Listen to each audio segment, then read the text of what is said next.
Eu saúdo a todos com a paz do Senhor. Amém. Graças a Deus por estarmos aqui. Irmãos, eu vou ficar de lado porque eu sou baixinha, viu? Aí o púlpito meio que... Amém? Graças a Deus por estarmos aqui nesta noite. Que o Senhor nos abençoe. Que o Espírito Santo de Deus sinta-se à vontade em nosso meio, neste lugar, para operar e falar e fazer maravilhas, irmãos. Eu estou aqui na total dependência do Espírito Santo. Peço aos irmãos que oreis por nós, para que Jesus ele venha fazer conforme Ele quer aqui neste lugar. Amém? Meus irmãos, como a pastora Patrícia falou, nós fazemos parte, nós somos um ministério itinerante. Né? Eu me congrego na Igreja Nova Unção, tem alguns que congregam na Igreja Batista Ibavim, que não estão aqui conosco, e somos de denominações diferentes e resolvemos... orientados, né, pelos pastores Oriana e Wendel, que receberam, né, essa orientação do Espírito Santo, de fazermos um ministério itinerante. E aí a gente vai ministrando a palavra, com louvores e estudos, participamos de congressos em todas as denominações, independente de denominação. O nosso foco são as doutrinas básicas e... Agora, há pouco tempo, os irmãos Wendel, que é o pastor, e a irmã Bruna, que não está aqui, eles lançaram 2 livros que o pastor vai falar no final. São uma bênção, viu? Sou suspeita de falar, mas são uma bênção os livros. Amém? Então, nós fazemos parte, nós também temos um canal, o Ministério Águios, certo? Ministério Águios, se você escrever assim, Ministério Águios, Águios significa santo. Amém? Então, meus queridos, sem mais delongas, vamos... entrar aqui no texto, muito bem escolhido pela nossa irmã. Eu tenho uns rascunhos aqui para me ajudar. Vamos lá ler a palavra de Deus que está em Isaías, capítulo... Muito obrigado, meu irmão, Deus lhe abençoe. Isaías 58, verso 12 é o tema, né, a referência-chave, restaurados para restaurar. Amém. Eu confesso que desde que a pastora me deu esse tema, eu fiquei pensando, Jesus, e aí? Vamos falar sobre o quê? E eu, irmãos, costumo dizer em todas as minhas ministrações que eu estou aqui para agradar ao Senhor. Não tenho compromisso com ninguém neste lugar. Então, vamos falar aquilo que o Espírito Santo nos orientar. Amém? E eu fiquei pensando, e vieram muitas coisas, e eu não conseguia organizar o pensamento, e eu fiquei pedindo ajuda ao Espírito Santo, porque é um tema muito forte. Restaurados para restaurar. Isso não é fácil, irmãos. A igreja do Senhor hoje, eu percebo que ela vive meio desfocada do objetivo para o qual eu e você fomos chamados. Existe muita gente procurando o evangelho, procurando a igreja, procurando os círculos de oração, procurando todas as coisas, pensando em si próprio, na sua zona de conforto. E existem muitas celebridades no povo de Deus, né? Pregador tal, cantor tal. Eu vou para aquela igreja... Hoje quem vai cantar é fulano de tal, estou lá. E quem vai pregar é fulano de tal, estou lá. Muitas celebridades. Antigamente as pessoas vinham para a igreja para beber do Espírito Santo de Deus. E a gente costuma ver que nos trabalhos de missões, é isso aqui, ó, não é, irmã? Não sei aqui na sua igreja, mas nas igrejas que eu passo, missões... É assim, você conta nos dedos, 5 pessoas, 3 pessoas. Vamos evangelizar. Não tem ninguém. Vem pregadora Camila Barros, isso aqui lota. Mas sabe por quê? Porque as pessoas estão vindo para as igrejas pensando nos homens. Quando a gente vem para a igreja pensando em Jesus, esse ousado amor que foi cantado, ele nos inunda e a igreja começa a pensar em missões. A igreja começa a chorar, pensando no próximo, porque nós fomos restaurados para restaurar. Amém, irmãos? Isaías 58, versículo 12, diz assim a palavra: e os que de ti procedem edificarão os lugares antigamente assolados, e levantarás os fundamentos de geração em geração, e chamar-te-ão reparador de roturas, em algumas versões de brechas, e restaurador de veredas para morar. Amém? Muito lindo, irmãos. Antes da gente entrar, propriamente dita aí nessa referência, vamos dar uma passeada em outras referências bíblicas, mas eu gostaria de explicar, eu sempre tenho esse costume da gente tentar entender o que acontecia aqui, em Isaías 58, o que acontecia com o povo? O que acontecia com o povo de Deus? O que acontecia com Jerusalém? O que acontecia nessa época com as pessoas? Como é que estava a situação espiritual? E Deus, lá pelo século 18 a.C., levanta o profeta Isaías para se dirigir ao seu povo, levando uma palavra, primeiramente, de julgamento para eles e, posteriormente, de consolo e de esperança. Mas primeiro Deus chega com a palavra de julgamento para aquela nação. Não só para ajudar nem Jerusalém, as nações e o mundo inteiro naquela época. Como os irmãos bem sabem, o povo de Deus, naquela época, era um povo tendencioso a pecar. Eles pecavam, se arrependiam, Deus operava. Eles pecavam, Deus trazia juízo sobre eles. Quando eles se arrependiam, Deus tirava a aprovação. Se vocês forem ler os livros de Juízes, é isso aí, a história toda. A Bíblia diz que o povo tornava a desobedecer ao Senhor. Aí mais na frente vocês vão ver. E Deus tornava a entregá-los na mão dos inimigos. E o povo tornava a desobedecer a Deus. E lá na frente, e Deus entregava na mão dos inimigos. E assim foi a história de Israel durante muitos e muitos e muitos e muitos anos. E a situação era essa. E qual era o pecado? O pecado de sempre: idolatria. A idolatria era tão tremenda, irmãos, que vocês vão observar no livro de Isaías, Deus compara a nação de Israel a uma prostituta. E ele ainda diz que era pior, muito pior que uma prostituta, porque uma prostituta, ela se vendia por um valor. E Israel, a Bíblia diz, que eles estavam ali, naquele pecado da idolatria, gratuitamente. E o Senhor diz: só para me aborrecer.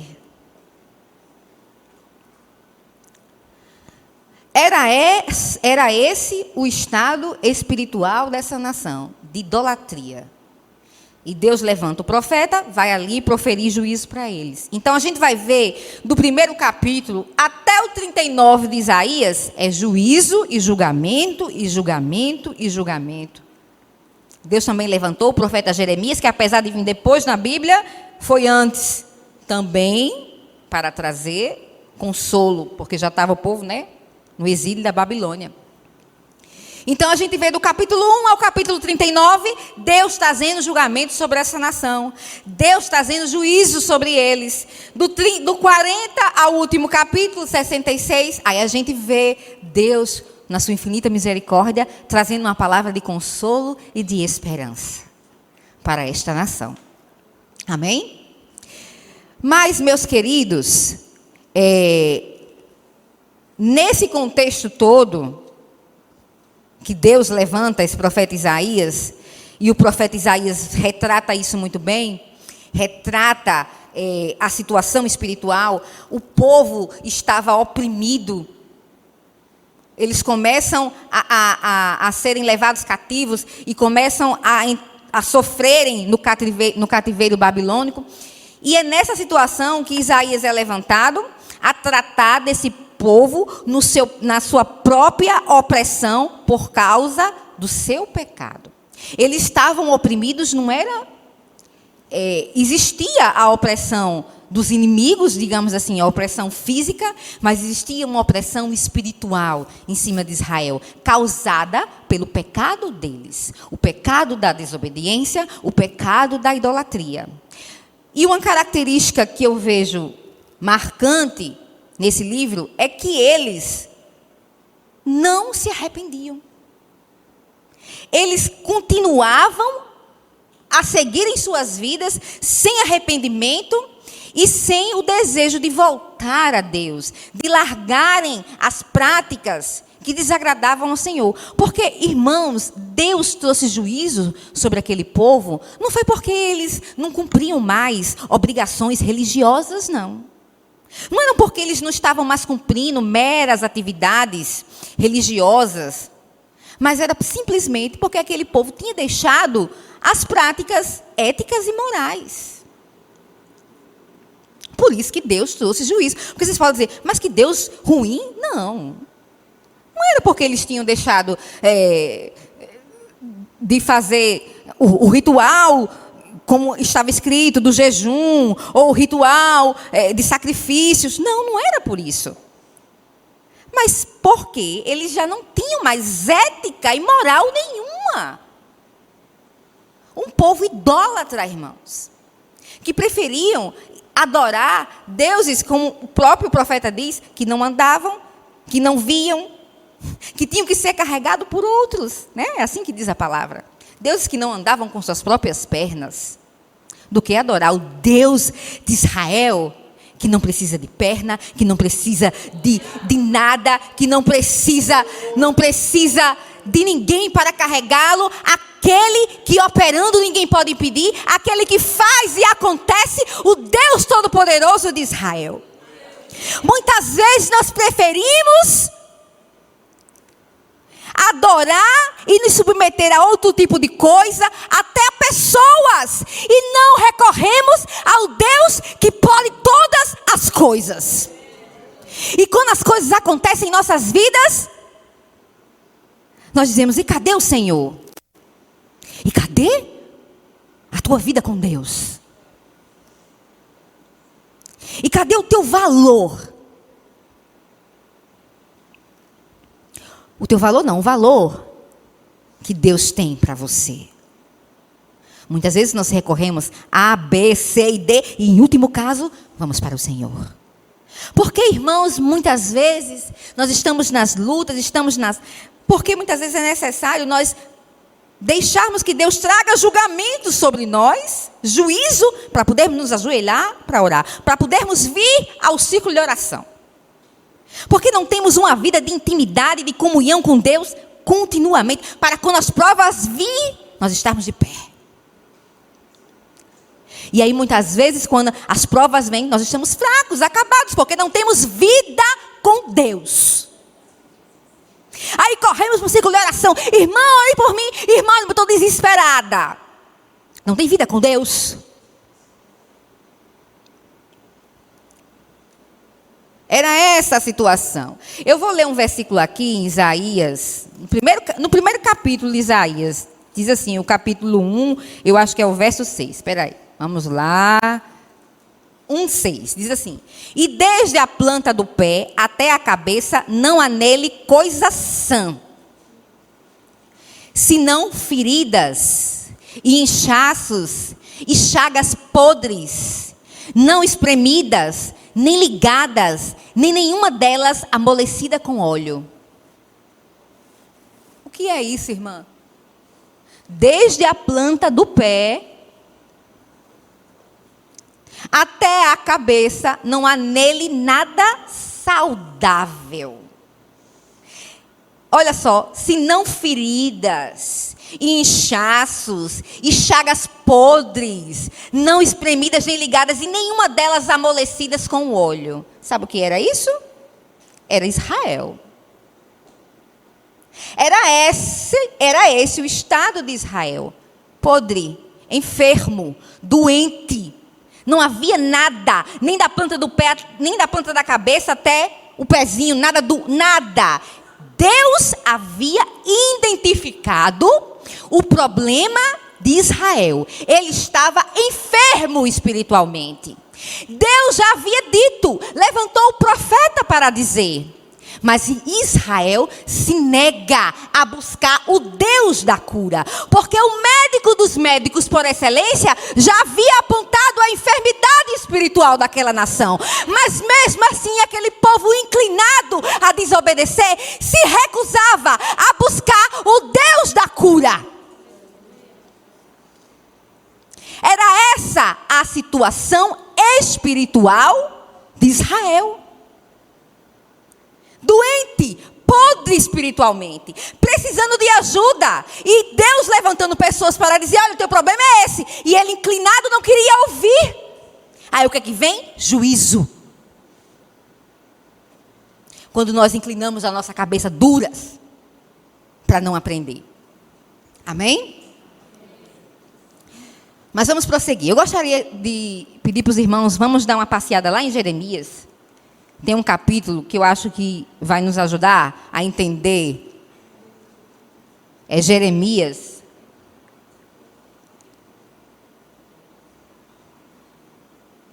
Desculpa, irmã, eu olhei agora 8 horas. Estou acostumado com o culto do domingo. Eu disse, vixe, meu tempo já vai acabar, né?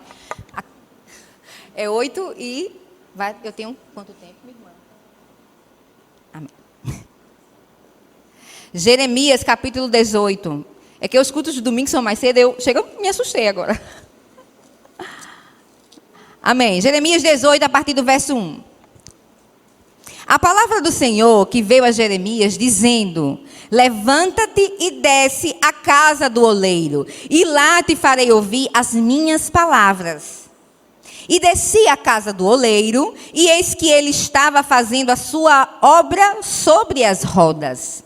Como o vaso que ele fazia de barro e quebrou na mão do oleiro, tornou a fazer dele outro vaso, conforme o que pareceu bem aos seus olhos fazer. Então veio a mim a palavra do Senhor dizendo, não poderei eu fazer de vós como fez este oleiro, ó casa de Israel? Diz o Senhor, eis que, como barro na mão do oleiro, assim sois vós na minha mão, ó casa de Israel. Aleluia. Irmãos, eu acho lindo, porque Deus nos compara a vasos de barro. E eu fiquei pensando, por que não nos comparar a vasos de ouro, vasos de prata? Por que barro? Porque barro é frágil, irmãos. Barro é algo frágil. Isso mostra que nós somos seres humanos frágeis. Somos fortes. A palavra de Deus diz que o nosso poder se aperfeiçoa aonde? Na fraqueza.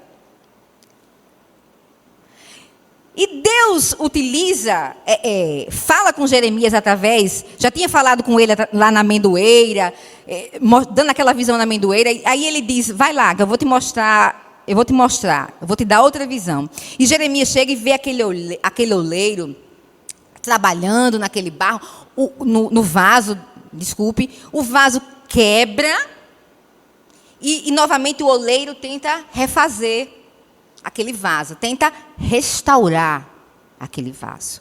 Sabe por quê, irmãos? Vaso quebrado, ele não serve. O vaso que está quebrado, ele precisa ser restaurado. Não vamos jogar o vaso quebrado no lixo, não. Não. Ainda tem solução. Mas ele precisa passar por restauração. Ele precisa ser restaurado para ele poder ser usado. Então, Deus, ele nos compara a vasos de barro. E Deus estava mostrando o estado de Israel. Está vendo? Eles estão assim, mas eu vou restaurar. Eu vou moldar. E eu não posso fazer do mesmo jeito com Israel, do mesmo jeito que eu estou fazendo com esse vaso, eu não posso fazer. Eu quero dizer para você nesta noite que Deus quer te usar. Aleluia. Deus está restaurando você nesse teu processo que eu não sei qual é, porque Ele quer te usar. Aleluia. Você pode até olhar para mim e dizer assim, irmã, você não sabe o que é que eu estou passando.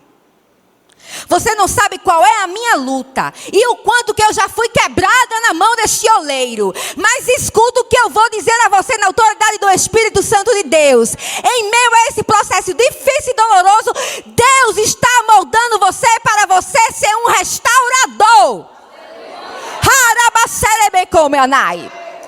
É é para você ser um restaurador. Aí você vai dizer, irmã, é muito fácil, irmã. Vem sentir a minha dor, canta. Vem sentir o que eu estou sentindo aqui, para você ver se é fácil.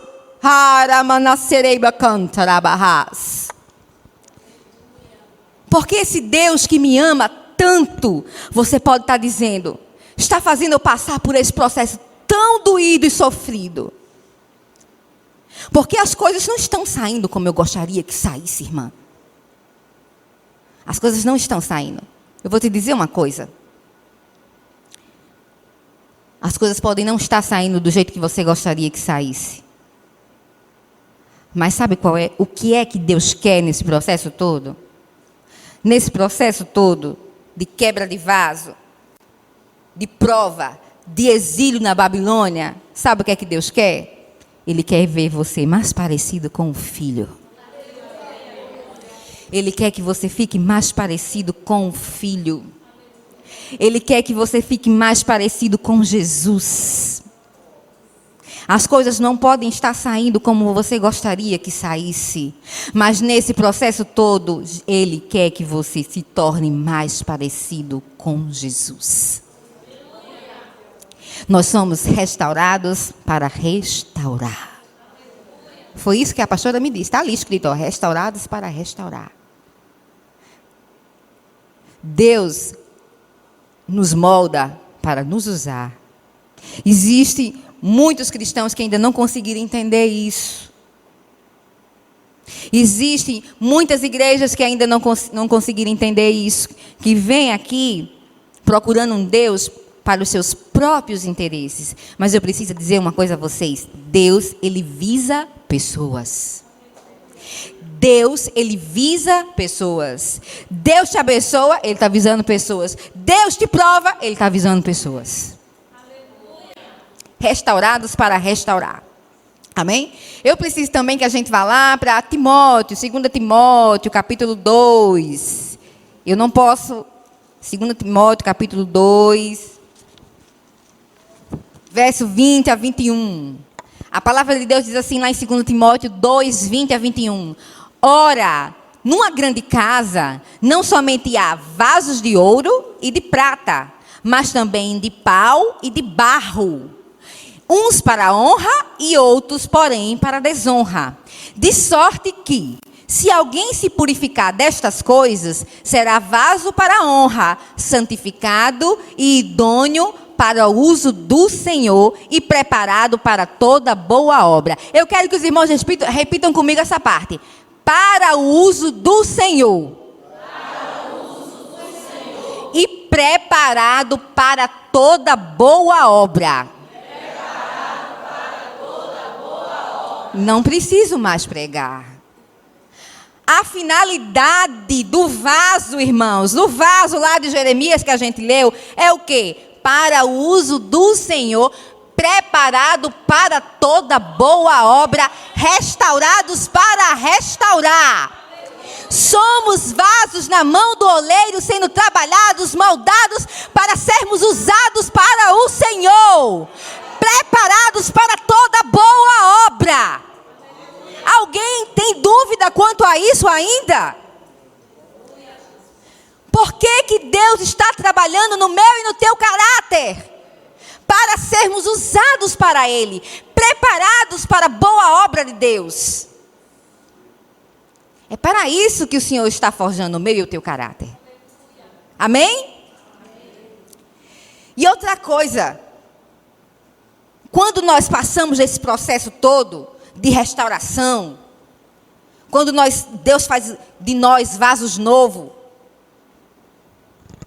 e nós estamos ali preparados para sermos usados para o Senhor, para toda boa obra, as coisas velhas, elas passam, irmãos. Crente renovado, crente restaurado, ele não mente mais. Eu preciso dizer aqui. Crente restaurado não cobiça. Crente restaurado não inveja. Crente restaurado não julga o outro. Tem muito crente preocupado com o joio, vai te preocupar com o trigo, irmão. Deixa que o joio é Deus quem resolve. Crente que é renovado, ele não mente, ele não cobiça, ele não é invejoso, ele não é mexeriqueiro, ele não é fofoqueiro. Vaso novo e restaurado é vaso novo, de honra, brilhoso, que espelha Jesus. É aquele que ama, que ora junto, que torce, que se alegra. Com alegria, com a bênção do irmão. Tem gente que vem aqui, conta uma bênção. Não sei por que está acontecendo com aquela irmã. Eu oro, tanto acontece. Deixa de ser invejoso, irmãos. Está precisando passar na mão do oleiro. Vaso novo não se perde com essas bobagens mundanas.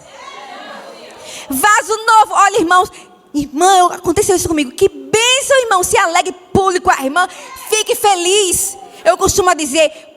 Olha, é muito fácil chorar com os que choram. Agora, sorrir com os que riem é difícil. Isso não é coisa para vaso restaurado, não. Vaso restaurado, ele é amoroso. Ele é feliz. A irmã disse assim, a alegria do Senhor é a nossa força, irmão. Eu amo, irmão, essa referência. A alegria do Senhor é a nossa força. Crente renovado, ele é alegre, irmãos. O crente, a alegria, né? Formoseia o rosto. Né? Ele é alegre, ele é feliz, embora seja a luta que ele esteja passando. Isso é crente restaurado. Vaso restaurado. Que passou pelas mãos do oleiro. Passou pelo processo difícil. Ele não quer mais passar, não, irmãos, pelo processo difícil, não. Ele se alegra com os que se alegram. Ele ama, ele abraça. Ele não é invejoso, ele torce pelo outro, ele ora. É aquele que você pode contar, seja qual for a hora da manhã. Eu vou ligar para aquela irmã, porque eu sei que ela vai orar por mim. Ela vai. Irmãos, tem gente que diz, não posso nem ligar para aquela irmã, porque senão ela vai fazer uma cara feia. Né? Somos acessíveis, assim como Jesus, ele é para nós. Aquele que você diz, eu posso contar com a irmã Juliana, eu posso contar com a irmã Patrícia, eu sei que ela vai orar por mim, eu sei que ela vai clamar comigo, eu sei que ela vai chorar comigo. Somos esses. Os vasos restaurados e renovados. São esses, irmãos. Amém? Amém. E para que nós servimos? Para que nós servimos? Depois de restaurados, de feitos vasos novos, para que servimos? Vamos lá para 2 Coríntios, capítulo 4, versículos 6 e 7. 2 Coríntios.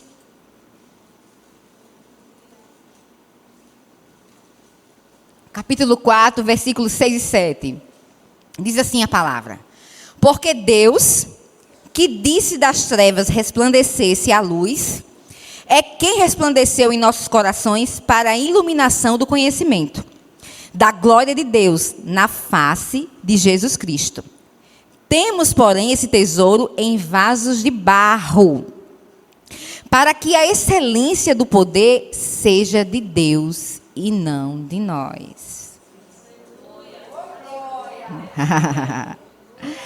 Temos, porém, esse tesouro em vasos de quê? Isso é o apóstolo Paulo falando, sabe por quê? Porque o apóstolo Paulo, ele reconhecia a fragilidade dele. O quanto ele era dependente de Cristo. O quanto todos nós somos dependentes de Cristo. E aí ele diz, né? Temos, porém, esse tesouro em vasos de barro, para que a excelência do poder seja de Deus e não de nós. Deixa eu dizer uma coisa para você. Não tem a ver com você, irmãos. Não tem a ver com você. Tem a ver com o outro. Tem a ver com Deus. Na minha Bíblia, o título, né? Porque existem, não sei, a Bíblia dos irmãos. Na minha tem assim, a gente vai, tem as referências, aí algumas têm os títulos. O título dessa passagem aqui na minha Bíblia é assim: Jesus Cristo é o único assunto do ministério de Paulo. Quando, né, começa essa referência bíblica lá, diz assim: Jesus Cristo é o único assunto do ministério de Paulo. Não tem a ver com você, irmão. Tem a ver com Jesus. Tem a ver com os outros. Deus visa pessoas. A honra não é tua. A honra é de Deus. Está aqui, ó. Para que a excelência do poder seja... Por isso que esse tesouro está em vasos de barro. Para que a excelência do poder não seja de quem? Sua, mas de Deus. Não tem a ver com você. Deixa eu dizer que quando Deus ele te enche com o poder dele, não é para você ser aplaudido, não. É para que as pessoas enxerguem Jesus na tua vida. Quando você está sendo usado em profecia, em línguas estranhas, cantando maravilhosamente bem, pregando maravilhosamente bem, não é por você, não. É para que as pessoas vejam Cristo na tua vida. É para que você resplandeça a glória de Deus através da tua vida. É para isso que Deus derrama do poder dele sobre nós, pela sua infinita misericórdia. É para isso que nós somos usados e restaurados, para que vejam Cristo na minha e na tua vida. Não tem a ver com você. Ah, irmã, parabéns como você canta bem, como você prega bem. Glória a Deus por isso. Não tem a ver com você. O poder de Deus derramado sobre a tua vida tem a ver com o próximo, tem a ver com Jesus. Deus precisa nos usar para alcançar pessoas. Deus precisa nos restaurar para nós sermos restauradores. Amém? E vamos continuando. Eu quero ler também Marcos, uma pessoa que eu acho tremendo o testemunho dessa mulher. Marcos 16. Fala de Maria Madalena. Que essa mulher, o testemunho dela vai muito mais além do que está escrito na palavra de Deus. Maria Madalena. Está lá em Marcos 16, versos 9 e 10. E Jesus, tendo ressuscitado na manhã do primeiro dia da semana, apareceu primeiramente a Maria Madalena, da qual tinha expulsado 7 demônios. E partindo ela, anunciou àqueles que tinham estado com ele, os quais estavam tristes e chorando. Maria Madalena havia recebido muito de Deus. Ah, está ali, que coisa ótima, irmã. Amo isso, vamos lá.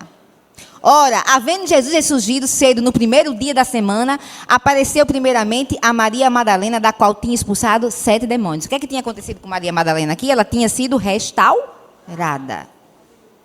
Uma pessoa que tinha 7 demônios. Aí era possessão, viu, irmãos? Possessão mesmo. Porque isso não é muito comum da gente ver, né? A pessoa possessa. A gente sabe que tem pessoas que às vezes estão muito oprimidas pelo inimigo, mas a possessão demoníaca mesmo existe, claro, somos crentes e acreditamos nisso. É bíblico, né? A palavra de Deus diz. Em meu nome, o quê? Curarão os enfermos, expulsarão os demônios. Demônio existe, irmão. Existem pessoas possessas? Existem, né? E ela realmente estava possuída por 7 demônios. E ela foi restaurada, irmãos. Jesus expulsou. Deus restaurou a vida de Maria Madalena, que aparece tão poucas vezes na Bíblia, tão poucas vezes é citada, mas o testemunho dessa mulher, a gente pode tirar conclusões aí que vai muito mais além do que as próprias Escrituras nos trazem. E a Bíblia diz que ela foi anunciá-lo aos que haviam andado com ele, os quais estavam tristes e chorando. Maria Madalena, que foi restaurada, ao Jesus ali expulsar aqueles 7 demônios, a Bíblia diz que ela em seguida foi fazer o quê? Anunciar aos que haviam andado com ele, os quais estavam tristes e chorando. Ou seja, Maria Madalena estava fazendo o que Deus havia chamado ela para fazer, que é anunciar o reino de Deus, anunciar a Jesus.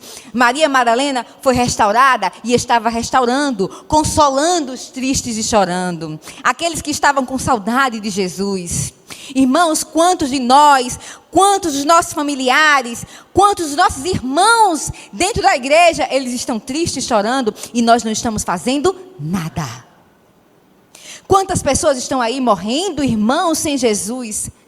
Quantos cristãos que estão perdendo as suas cabeças, perdendo parte do seu corpo, vivendo em contêineres aí espalhados no deserto há anos. E nós preocupados com o quê, irmãos? Eu nem consigo imaginar. A igreja brasileira está muito acomodada, irmãos. Eu achei maravilhoso, Patrícia, esse tema, porque esse tema mexe muito comigo. Porque eu às vezes olho para mim e digo, Jesus, o que é que eu estou fazendo? Senhor, o Senhor me chamou para isso? Irmãos, às vezes eu me sinto uma cristã tão fraca. Jesus, se eu estivesse lá, eu conseguiria pregar a tua palavra? E se eu passasse por isso, eu conseguiria? E a igreja está muito preocupada com eventos, assim, às vezes grandes eventos na igreja, e às vezes eu me pergunto, e eu vou até pregar nesses eventos, e às vezes quando eu saio eu digo, atingiu quem? Continua atingindo só nós? Será que passou dessas portas? Será que alguém foi restaurado? Será que alguém foi liberto? Será que alguém teve demônios expulsos? Será que houve cura? Será que houve libertação? Essa é a grande preocupação de Cristo. O Espírito Santo de Deus tem me incomodado tanto por isso. Missões, são as pessoas que estão os nossos vizinhos, os nossos amigos de trabalho. Você tem sido um restaurador no teu trabalho, na tua faculdade, na tua casa, aonde você está, você tem sido um restaurador. Será que você tem sido igual a Maria Madalena? Recebeu a restauração e está aí restaurando pessoas? Será que você ainda consegue se entristecer de ver o seu colega de trabalho tão oprimido por Satanás? Ou você já entra e sai e não consegue mais nem chorar? Estamos preocupados com eventos pequenos dentro da igreja?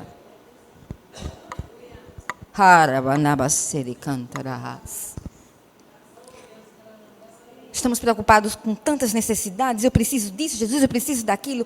Jesus precisa que você pregue a palavra. Jesus precisa que você anuncie esta palavra. Não é brincadeira, irmãos. Pessoas estão indo para o inferno. E nós, Igreja do Senhor, estamos fazendo o quê? Isso me incomoda, irmãos, demais. Isso me inquieta. O meu estado, às vezes eu me vejo tão estática. Isso é fruto de uma igreja parada. Nós precisamos acordar. Jesus me trouxe aqui com o meu coração, irmãos. Eu não consigo me conter para dizer a você que você está aqui para ser um restaurador. Para ser um restaurador. E eu creio que talvez essa palavra entre no teu coração e você possa sair daqui. Senhor, eu quero sair daqui diferente. Eu quero começar a orar pelo meu vizinho, Jesus. Que talvez você nem conheça. Meus vizinhos de porta, eu nem sei quem são. Lá, eu moro no 8º andar, tem 3... Eu não sei quem são meus vizinhos, mas eu oro por eles. Jesus salva, Senhor, meus vizinhos. Jesus salva esse prédio inteiro, Pai. Não podemos, a Bíblia diz, não vos conformeis com este mundo. Neemias, a Bíblia diz que ele já nasceu depois do cativeiro babilônico. E a palavra de Deus diz que ele estava lá, ele era o copeiro do rei. E a palavra de Deus diz que o irmão de Neemias chegou para ele e ele perguntou, e como está os nossos irmãos lá em Jerusalém? E aí o irmão dele disse, olha, a situação é assim, a cidade está queimada, as portas da cidade estão queimadas, não existe. E a Bíblia diz que Neemias, que eu acho que nunca tinha nem experimentado um culto, porque ele já nasceu no cativeiro, pós-cativeiro. A Bíblia diz que Neemias chorou e se lamentou por 4 meses, pedindo oportunidade ao rei para ir lá e edificar os muros daquela cidade. Uma coisa muito grande, ele estava numa zona de conforto, ele era o cargo de confiança do rei, ele era o copeiro do rei. Ele não era qualquer coisa. Ele era um homem de confiança, ele estava ali na zona de conforto. Para quê? Que ele ia lá para a cidade destruída, que não tinha muro, que não tinha casa, que não tinha nada, edificar. Ele estava muito bem na zona de conforto dele. Mas ele disse, a Bíblia diz que desde que ele soube daquela notícia, ele chorava e se lamentava 4 meses, não se conformando com o estado em que estava o seu povo naquele lugar. E quando ele teve a oportunidade, o rei olhou e disse, por que você está tão triste? E aí ele disse, Senhor, eu quero ir, edificar. E ele foi. Edificar. E eu meditei muito nessa palavra, porque a gente teve um congresso e o tema era essa palavra. E eu fiquei pensando, meu Deus, será que nós, a igreja do Senhor, ainda conseguimos nos entristecer com o opróbrio vizinho? Será que nós, igreja do Senhor, ainda conseguimos chorar com o pecado do outro, com a destruição, com as vidas espirituais acabadas, em ruínas, destruídas? Será que nós conseguimos lamentar? Será que nós nos preocupamos ainda com os outros? Irmãos, nós somos feitos vasos, restaurados, para restaurar.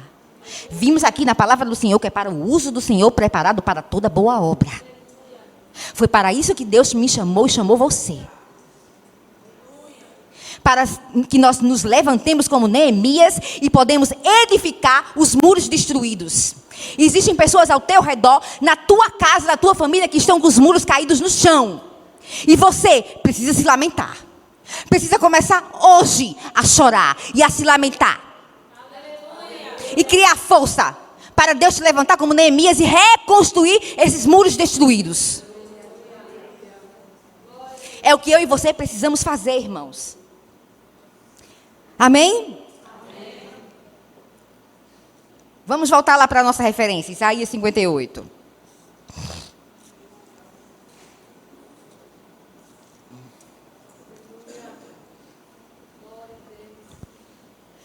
No capítulo 58, nós vemos o povo, eles estavam fazendo um jejum, mas não tinham resposta de Deus acerca desse jejum. E tem até uma referência aqui, é 58:3, diz assim, eles dizendo, por que jejuamos nós e tu não atentas para isso?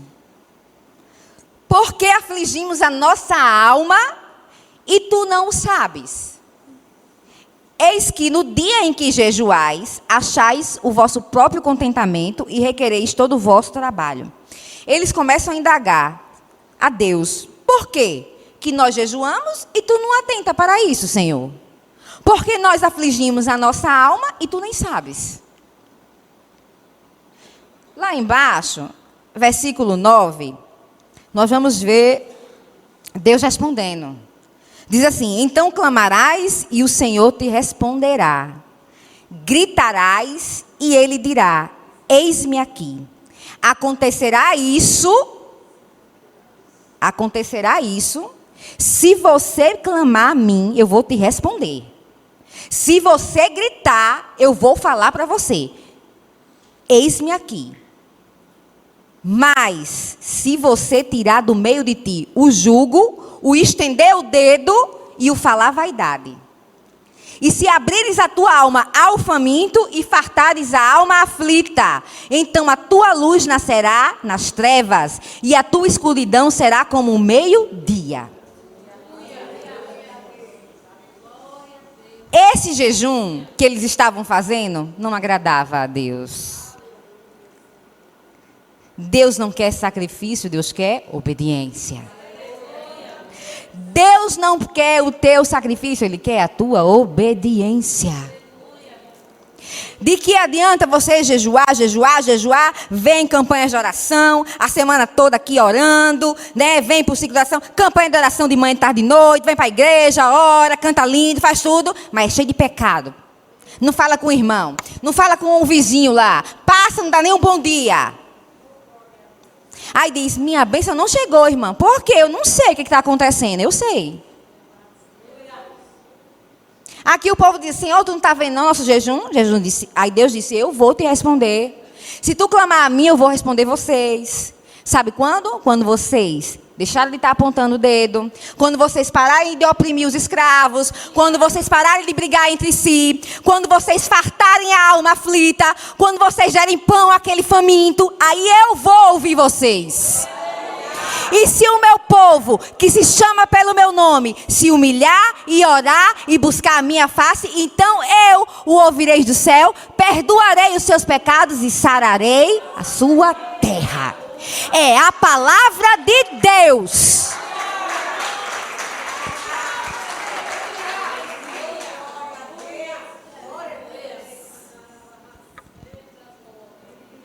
Esse povo jejuava e Deus não ouvia. Sabe por quê? Porque Deus não queria esse sacrifício. Deus queria obediência. O jejum que Deus queria que eles fizessem era sim jejum, claro, é bom jejuar. Mas o jejum que nos aproxima de Deus. Não o jejum que a gente faz buscando os nossos próprios interesses. Deus deseja que no jejum nós nos aproximemos de Deus. Nos aproximemos dele. Jejum com propósito tem, mas precisamos nos aproximar. Eles estavam buscando seus próprios interesses, oprimindo as pessoas famintas, e eles não davam pão. Não era isso que Deus queria. Porque nós somos restaurados para restaurar. Porque nós somos feitos vasos novos para sermos usados e preparados para toda boa obra. Amém? Aí o 11 diz assim, e quando tudo isso acontecer, quando você tirar essas coisas, deixar de apontar, o que foi que eu disse? Aquele vaso renovado, ele não é mexeriqueiro, ele não julga. Olha aqui que Deus disse, se tirares do meio de ti o jugo e o estender o dedo. Nós somos muito rápidos em apontar o outro. Muito rápidos em julgar. Muito rápidos em criticar. Mas somos demorados para elogiar. Para dizer, oh, como você está bonita hoje, minha irmã. O que aconteceu? Mulher, esse cabelo não combinou com você. Né? Costumamos fazer assim, não gostei, mulher, esse cabelo. Está tão gorda. Vixe como emagreceu. É? Ô, irmão, esse carro que você comprou, não gostei, não. É melhor assim o outro, do outro jeito. Somos rápidos para criticar, para julgar, para fazer fofoca, para maldizer. Não é isso que Deus deseja para o seu povo. Não é isso que Deus deseja para nós. Amém? E quando tu tirares todas essas coisas, o Senhor te guiará continuamente. Te guiará continuamente. Você vai estar sendo sempre, sempre, sempre guiado por Deus. Todas as suas decisões, você está ali sendo guiado pelo Espírito Santo. Você não vai errar, porque Deus vai estar te guiando. O Senhor te guiará continuamente e fartará a tua alma em lugares secos e fortificará os teus ossos e serás como um jardim regado, como um manancial cujas águas nunca faltam. Oh, aleluia!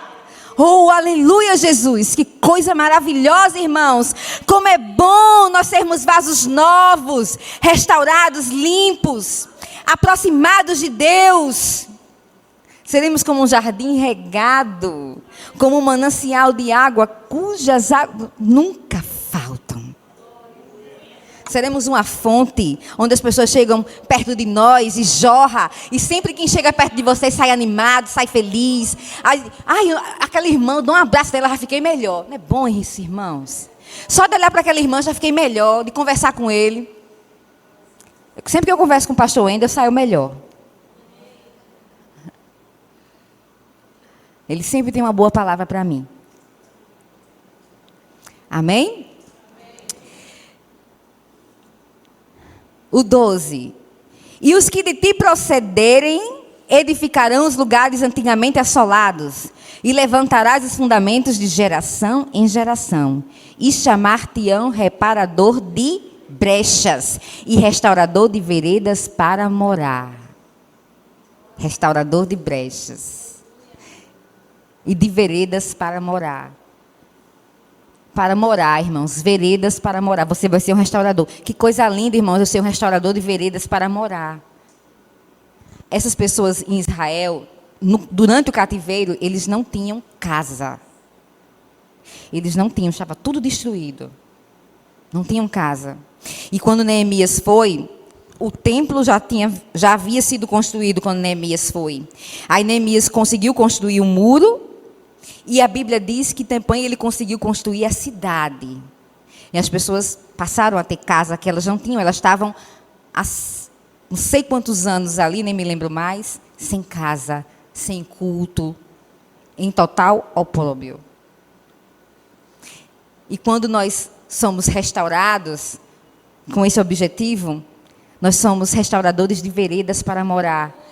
Você vai ajudar as pessoas a terem um lugar para se abrigar. E esse lugar é Jesus.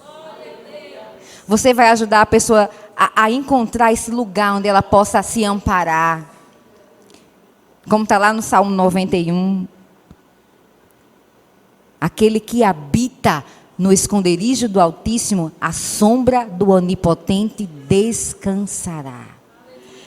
Nós somos restaurados para ajudar as pessoas a encontrar a sombra do Altíssimo, a encaminhar pessoas a esse esconderijo, a encontrar veredas para elas morarem, a encontrar lugares para elas pousarem em paz e segurança. Foi para isso que o Senhor nos chamou. Foi para isso que Jesus chamou a mim e a você. Vocês estão compreendendo, irmãos? A palavra hoje aqui, né? Deus vai te dar vitória. E Deus vai te dar vitória. Porque o nosso Deus é Deus de vitória. Mas é uma palavra de conscientização do nosso chamado. Lá em João, no capítulo 21, nós vemos Pedro e alguns discípulos, João, Tiago e outros discípulos, eles estavam bem tristes porque haviam acabado de perder o mestre Jesus. E estavam muito tristes. Pedro ainda muito mais, porque havia negado Jesus 3 vezes. Ele estava tão desanimado que a Bíblia diz, deixa eu ver aqui João 21, para me dizer a palavra bem certinha para os irmãos. João, capítulo 21.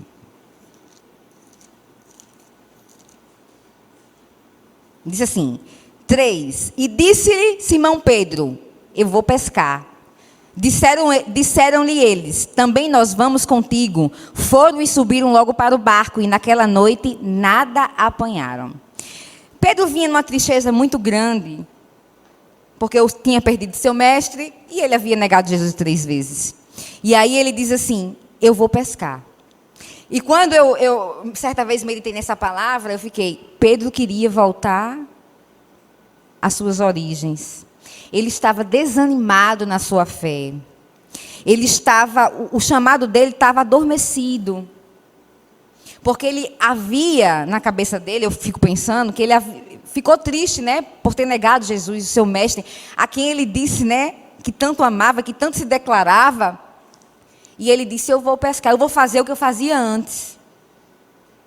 E Jesus, porque foi assim, Jesus, quando encontrou Pedro, disse, venham que eu vou chamar vocês pescadores de homens. O chamado de Deus para nós é para sermos pescadores de homens. E Pedro disse, eu vou voltar a pescar. E passaram a noite todinha ali, nada apanharam. E Jesus veio visitar eles naquela noite. E Pedro, quando viu Jesus, né, a Bíblia diz que ele atravessou o outro lado e foi encontrar com Jesus. Jesus havia preparado pão para eles e peixe, e eles foram ali ceiar com o mestre. Jesus ali trazendo à memória deles o chamado deles. No momento da ceia, no momento do partir do pão, ali no aconchego com o mestre, trazendo à memória de Pedro e deles o chamado que Deus tinha na vida deles. Olhe como Deus está sempre preocupado com o outro. E aí Jesus olha para Pedro e diz: Pedro, tu me amas? Aí Pedro diz: Senhor, tu sabes. Aí qual é a resposta de Jesus? Apacenta minhas ovelhas. Jesus pergunta a segunda vez: Pedro, tu me amas? Aí Pedro diz: Senhor, tu sabes que eu te amo. Aí Jesus diz: apacenta minhas ovelhas. Terceira vez, Jesus olha para Pedro e pergunta: Pedro, tu me amas? Aí a Bíblia diz que Pedro, triste, diz: Senhor, tu sabes que eu te amo. Aí o que é que Jesus diz novamente? Apacenta minhas ovelhas. Jesus trazendo a memória o chamado de Pedro: Pedro, não importa o que você fez. O passado não importa mais. Falhas nós temos, irmãos. Não importa o que você fez. Mas eu te chamei, Pedro, para apacentar as minhas ovelhas. Tu me amas? Tu me amas? Quem hoje aqui já disse que amava o Senhor? Senhor, eu te amo e te adoro. Apacenta as ovelhas dele. Seja um restaurador. Deus lhe chamou para ser um restaurador. Amas a Jesus? Venha a este lugar para adorar e exaltar o nosso nome do Senhor. Glória a Deus. Apacenta as ovelhas dele. Seja um restaurador. Amém? Para finalizar, eu quero ler com os irmãos Isaías 61. Já estamos bem avançados.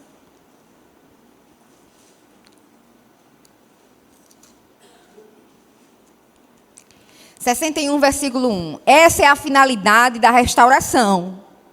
A resposta está aí, nesse versículo. O Espírito do Senhor Jeová está sobre mim, porque o Senhor me ungiu para pregar boas novas aos mansos. Enviou-me a restaurar os contritos de coração e proclamar a liberdade aos cativos e a abertura de prisão aos presos. Aleluia! Essa é a finalidade da restauração em nós. Deus nos restaurou, queridos irmãos, aqui nesta noite, finalizando essa mensagem. Deus nos restaurou para nós sermos restauradores de ruínas antigas, como Neemias foi, como está lá em Isaías 58, restaurador de brechas, restaurador de veredas para morar. Deus nos chamou para sermos restauradores de ruínas antigas. Quantas pessoas estão ao nosso redor que estão em ruínas, irmãos? Estão em ruínas, precisando que nós estejamos ali, ajudando a edificar. Uma palavra, um sorriso faz uma diferença, meus queridos. Vocês não têm noção. Eu me lembro de uma certa vez que eu estava pregando no interior, não esqueço nunca disso.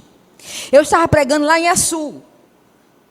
E no final, a igreja era bem comprida, bem grande. E eu pregando, ainda não, com muita coisa para aprender, com que ainda tenho.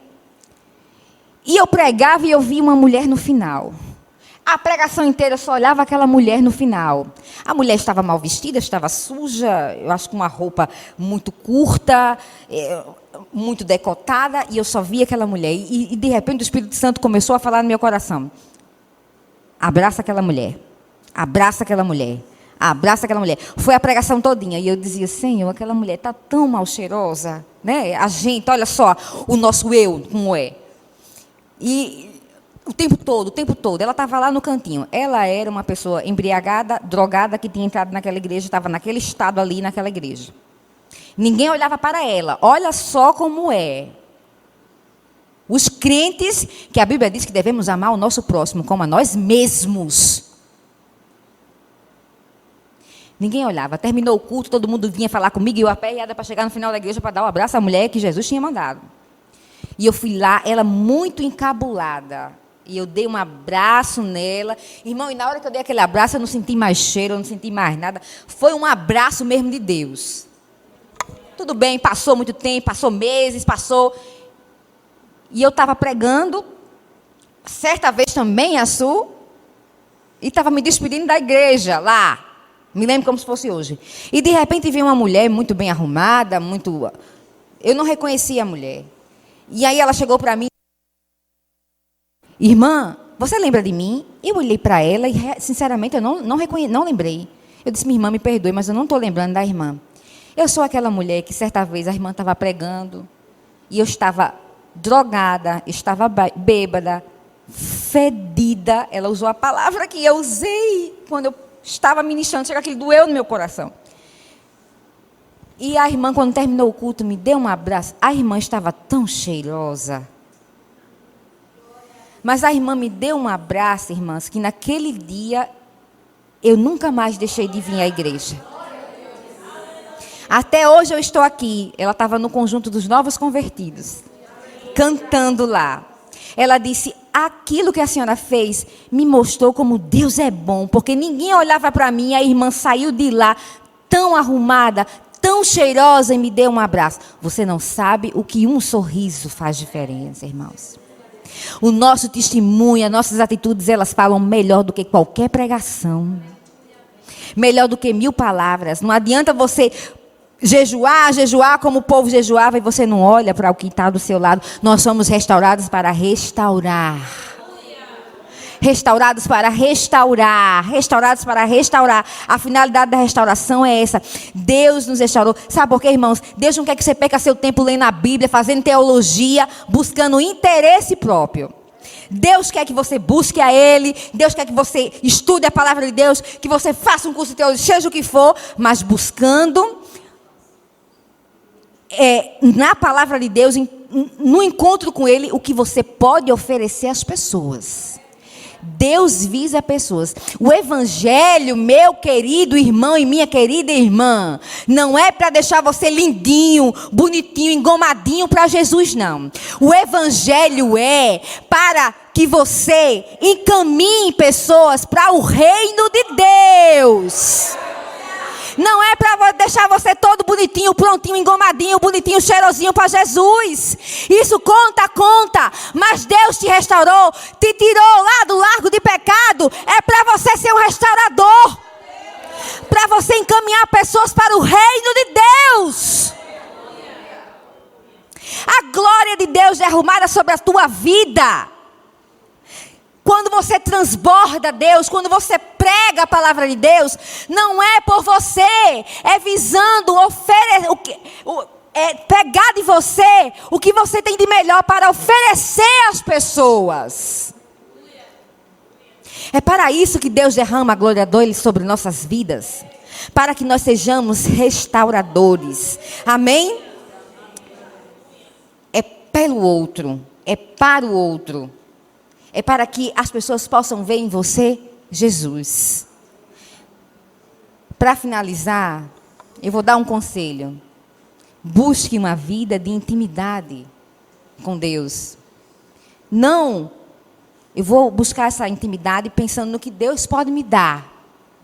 Não pense nisso.